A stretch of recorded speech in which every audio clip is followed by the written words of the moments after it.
हसन अयूब साहब, खबर क्या है ये इस मामले के ऊपर, इसको कैसे असेस करेंगे आप? इस वक्त 3 ग्रुप्स हैं विद इन पीटीआई जो इमरान खान को रिप्लेस करना चाहते हैं। 2 बहुत एक्टिव हैं और 1 खामोश है। अब जो एक्टिव ग्रुप हैं उनमें से एक ग्रुप जो है वो तो खुद को कहता है जी मैं तहरीक इंसाफ का हिस्सा नहीं हूँ। वो यानी अलीमा खानम और सलमान अकरम राजा साहब हैं। ये अज़ाइम हैं इनके जी अलीमा खानम के कि वो किसी तरीके से इमरान अहमद नियाज़ी साहब को रिप्लेस करें।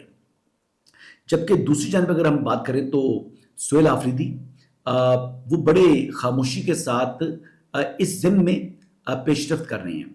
अगर आप उनका देखिए कि दौरा लाहौर है, आगे वो जो दौरा कराची उन्होंने स्केड्यूल किया हुआ है 9 जनवरी के लिए, तो ये दोनों जो ग्रुप है वो देखें तो वो बज़ाहिर इस कोशिश में है कि किसी तरीके से जनाब हम इस इमरान खान की रिप्लेसमेंट बन जाए। हुकूमत के दावे हैं, मैं आप सबसे ये पूछ रहा हूं कि हुकूमत का दावा है कि हमने मईशत बेहतर कर दी, बल्कि नाकदीन जबकि ये कहते हैं कि नहीं जी काम इतना ठीक नहीं हुआ और एक्चुअल डिलीवरी आनी चाहिए, लोग अभी तक खुश नहीं है इस हुकूमत से। तो क्या समझते हैं आप कि ये हुकूमत का मौक़िफ़ दुरुस्त है या नाकदीन दुरुस्त कह रहे हैं?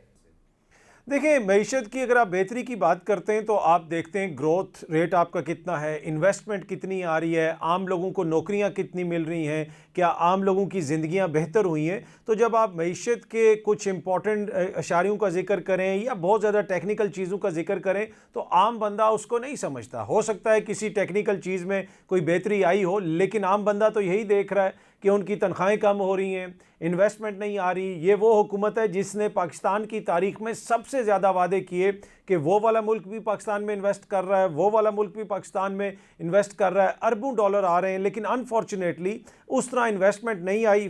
FDI जो है फॉरेन डायरेक्ट इन्वेस्टमेंट, वो भी बताया गया कि 50 साल की कम तरीन सतह पे है।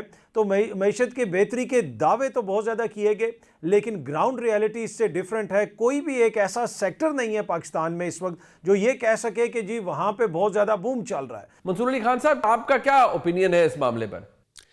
देखिए, मेरे ख्याल में ये थोड़ी सी ना अप्स एंड डाउन्स हैं। मैं ये नहीं कहता कि जनाब मईशत जो है वो टोटली ट्रैक के ऊपर आ गई, और मैं ये भी नहीं कहता कि जनाब बिल्कुल डिरेल हो गई है। मतलब मिसाल के तौर पे you have to give this कि आज से 2-2.5 साल पहले जिस तरह डिफ़ॉल्ट की बातें हो रही थी, डिफ़ॉल्ट होने लगा है, डिफ़ॉल्ट हो जाएगा, मुल्क बैंकक्रप्ट होने लगा है, आपकी LCs नहीं खुल सकेंगी, बैंक्स आपकी गारंटीज़ नहीं देंगे, इंपोर्ट्स जो हैं वो आपकी सफ़र करेंगी, डॉलर जो है वो आप देखिएगा 400 पे चला जाएगा, 500 पे चला जाएगा। इस किस्म की बातें आज से 2-2.5 साल पहले हो रही थी, वो नहीं हुआ।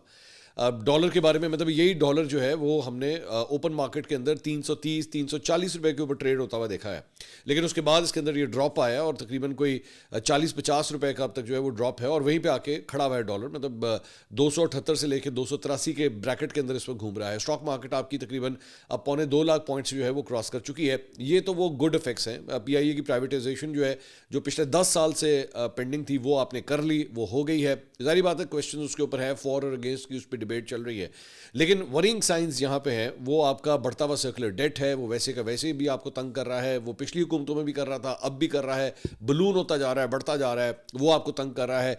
इसके अलावा मतलब फॉरेन डायरेक्ट इन्वेस्टमेंट्स के मामला जो है बहुत से जो है वो आप लोगों ने जाके मुख्तलिफ किस्म के मुआहदे वगैरह जो है वो साइन किए। ये बताया गया जनाब इतने $बिलियन की इन्वेस्टमेंट्स पाकिस्तान के अंदर जो है वो आने लगी। That is not happening up till now.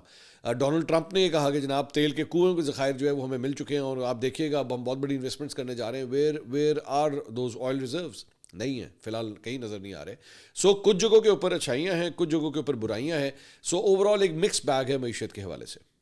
गरीदा Farooqui साहबा, आपकी इन्फॉर्मेशन क्या है? जहां तक हुकूमत का ये दावा है कि मईशत उन्होंने ठीक कर ली है, तो जो मैक्रो इकोनॉमिक फिगर्स हैं या जो मैक्रो इकोनॉमिक स्टैटिस्टिक्स हैं या जो भी हमें आसार नज़र आते हैं वो कम से कम इस चीज़ को वैलिडेट करते हुए नज़र आते हैं। लेकिन दूसरी जानिब हम देखें बेरोज़गारी बढ़ रही है, महंगाई में फिर हल्के हल्के इजाफा हो रहा है, और अगर स्टैटिक हो भी गई है महंगाई तो कम से कम नहीं हो रही है। अब हुकूमत इसी को अपना सबसे बड़ा एक कारनामा अंजाम दे रही है कि जी महंगाई हमारे दौर में बढ़ नहीं रही, तो अगर बढ़ नहीं रही तो कम भी तो नहीं हो रही।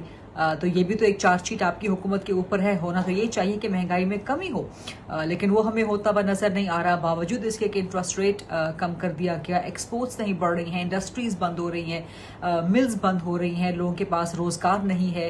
हाँ, एक चीज नए साल के आगाज पे हुकूमत ने एक अच्छा काम किया अवाम के लिए, पेट्रोल की कीमत में कमी कर दी 11 रुपए की। लेकिन देखें, ये भी वक्ती है कि आर्जी है, द टाइम विल टेल, क्योंकि फ्लक्चुएट करती रहती हैं पेट्रोलियम प्राइसेस, कभी बढ़ जाती हैं, कभी कम हो जाती हैं। सो मैं नहीं समझती कि कोई एक बहुत बड़ी इनकलाबी तब्दीली या कोई बहुत बड़ा इनकलाबी खुशखबरी हुकूमत अवाम के लिए ला सकी है। मुजम्मिल ज़ोहर वर्दी साहब, आपका क्या ओपिनियन है इस मामले पर? देखिए, मईशत की बेहतरी तो वो है जो आम आदमी महसूस करे। दो किस्म की बात है। एक, मईशत की बेहतरी है कि आप कहें कि ऊपर वाली सतह पे पाकिस्तान डिफ़ॉल्ट का ख़तरा नहीं है, हमारे फॉरेन एक्सचेंज रिज़र्व्स में इजाफ़ा हो रहा है, हमारी स्टॉक एक्सचेंज बढ़ रही है, महंगाई को कंट्रोल किया गया, उसको नीचे सिंगल डिजिट में लाया गया। मैं मानता हूँ महंगाई कम नहीं हुई, महंगाई बढ़ने की शरह कम हुई। मैं मानता हूँ कि चीज़ों की कीमतें कम नहीं हुई, चीज़ों की कीमतें बढ़ने की शरह कम हुई। अब इससे आम आदमी की ज़िंदगी में रिलीफ तो नहीं आया, यकीनन नहीं आया, बहरान भी नहीं आया। हमें ये समझना पड़ेगा कि अगर 40% के हिसाब से महंगाई बढ़ती रहती, मैं और आप ज़िंदा रहने की पोजीशन में ना रहते, हमारे लिए 2 वक्त की रोटी मुश्किल हो जाती। ये ज़रूर है कि ये जो माशी इस्तेहकाम आया है, इससे एक ठहराव आ गया है, हमारे लिविंग स्टैंडर्ड्स में एक ठहराव आ गया है, हमारे बिजली के बिलों में एक ठहराव आ गया है। नहीं तो जिस हिसाब से बिजली की कीमतें मुसलसल बढ़ती जा रही थी, हमें समझ नहीं आ रही थी कि बिजली के बिल जाएंगे कहाँ। अब कम से कम इतना हो गया है कि बिजली की कीमत एक जगह खड़ी हुई है, डॉलर की कीमत एक जगह खड़ी है, पेट्रोल की कीमत एक जगह खड़ी है। कहीं ना कहीं कुछ ठहराव है, माशी ठहराव है, ना माशी बेहतरी है ना माशी अबतरी है। मारियम मेमन साहब, अब आप इसको उसी नज़र से देखेंगी या आपका तज्जिया मुख्तलिफ है?